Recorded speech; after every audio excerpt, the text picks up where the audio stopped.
तो कब्ज बस इतना है, आप हर समय कुछ ना कुछ खाते रहते हैं। दक्षिण भारत में हमें एक चमत्कार मिल गया, यह आपकी आहार नली को साफ रखेगा। साफ मलाशय स्वास्थ्य के लिए बहुत जरूरी है।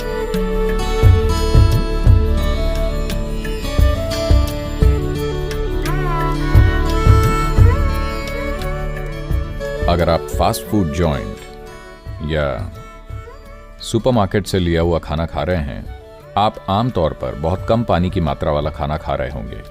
अगर मांसाहारी खाना है तो भी दिक्कत है, क्योंकि यह सिस्टम में बहुत धीरे आगे बढ़ता है। आप जो भी खाना खाते हैं उसमें पानी की मात्रा ज्यादा होनी चाहिए। आपके शरीर में 70% से ज्यादा पानी है। अगर आप कोई सब्जी खाते हैं तो इसमें आमतौर पर 70% से ज्यादा पानी होता है। फलों में 90% से ज्यादा पानी होता है। तो अगर आप पर्याप्त मात्रा में सब्जियां, फल, मेवे, अंकुरित चीजें अपने खाने में लाएं, तो पेट साफ होने की कोई दिक्कत ही नहीं होगी। आप बहुत सूखा खाना खा रहे हैं जिसमें पानी की मात्रा नहीं होती है। तो अगर आप पर्याप्त मात्रा में सब्जियां, फल, मेवे, अंकुरित चीजें अपने खाने में लाएं, तो इस परेशानी का हल अपने आप हो जाएगा।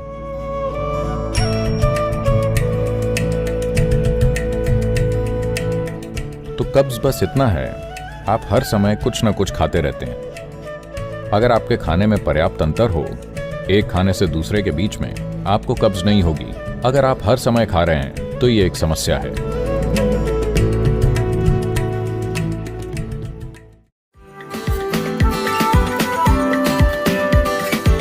आमतौर पर परंपरागत रूप से पहला निवाला घी का होता था।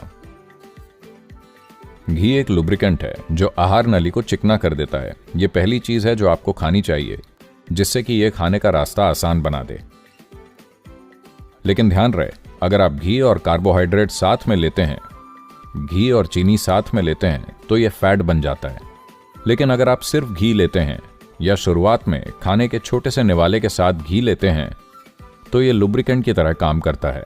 तो जो घी का इस्तेमाल सही तरीके से करता है, उसका मलाशय हमेशा साफ रहता है, क्योंकि वहां कुछ चिपकता नहीं है, वहां कुछ भी ज्यादा देर तक नहीं ठहरता है।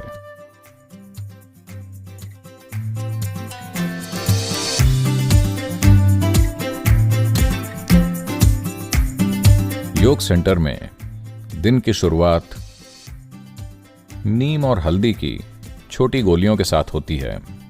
आपके सिस्टम में यह क्या असर डालती है, इसके बहुत सारे पहलू हैं। Of what impact it has on your system. So one immediate thing it will do is, it will keep your alimentary tract clean. एक चीज ये तुरंत करती है कि ये आपकी आहार नली को साफ रखेगी। जब हम साफ कहते हैं, ये ऐसी जगह है जहां दूसरे जीव बहुत ज्यादा तादाद में रहते हैं। तो इस आहार नली में बहुत सारे सूक्ष्म जीव रहते हैं। इनमें से बहुत सारे हमारे लिए फायदेमंद हैं। हम उनकी वजह से जिंदा हैं। हम उनकी वजह से खाना पचा पाते हैं। शरीर के भीतर बहुत सारी चीजें उनकी वजह से होती हैं, लेकिन फिर भी बहुत सारे ऐसे हैं जो हमारे लिए नुकसानदायक हैं। नीम की खासियत है, खासकर जब इसे हल्दी के साथ लिया जाए, अगर ये दोनों चीजें साथ में हों, तो ज्यादातर वो चीजें जो हमारे शरीर के लिए जरूरी नहीं हैं, जो चीजें हमारे शरीर को नुकसान पहुंचा सकती हैं, किसी भी तरह का परजीवी, ये सभी चीजें दूर हो जाती हैं। साफ मलाशय स्वास्थ्य के लिए बहुत जरूरी है।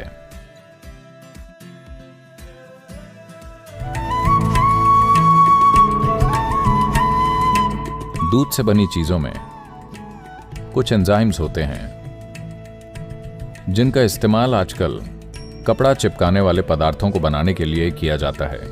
ये पदार्थ पानी में घुल नहीं पाते। तो जब आप बहुत सी दूध से बनी चीजें खाते हैं, यह आपके मलाशय में जाकर चिपक जाता है। तो जो मल आसानी से सिस्टम के बाहर निकल जाना चाहिए, वो बाहर नहीं निकलता।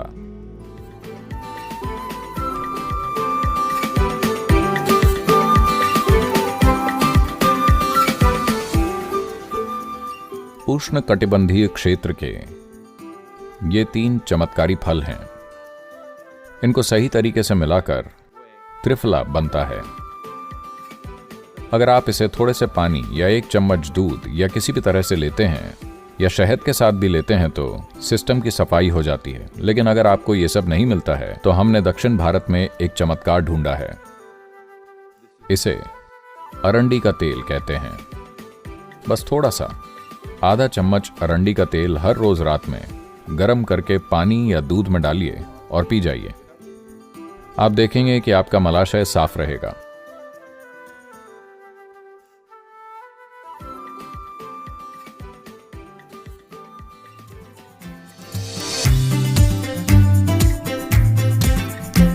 अगर आप ये नहीं जानते हैं, आजकल डॉक्टर्स ये मान रहे हैं आपके दिमाग में जो हो रहा है और नीचे जो हो रहा है ये एक दूसरे से जुड़े हैं।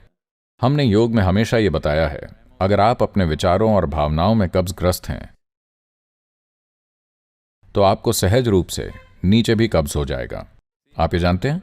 देखिए किस तरह आपका दिमाग और दूसरे अंग आपस में जुड़े हुए हैं, क्योंकि आप यहां पर जो भी करते हैं स्वाभाविक रूप से यह आपके जीवन की बुनियाद पर असर डालता है, मूलाधार पर असर पड़ता है, सिर्फ इसलिए कि आपके दिमाग में बेकार की चीजें चल रही हैं। अगर आप डर जाते हैं तो या तो आपको दस्त लग जाएंगी या कब्ज हो जाएगा। इसीलिए कहते हैं डर के मारे पैंट गीली होना।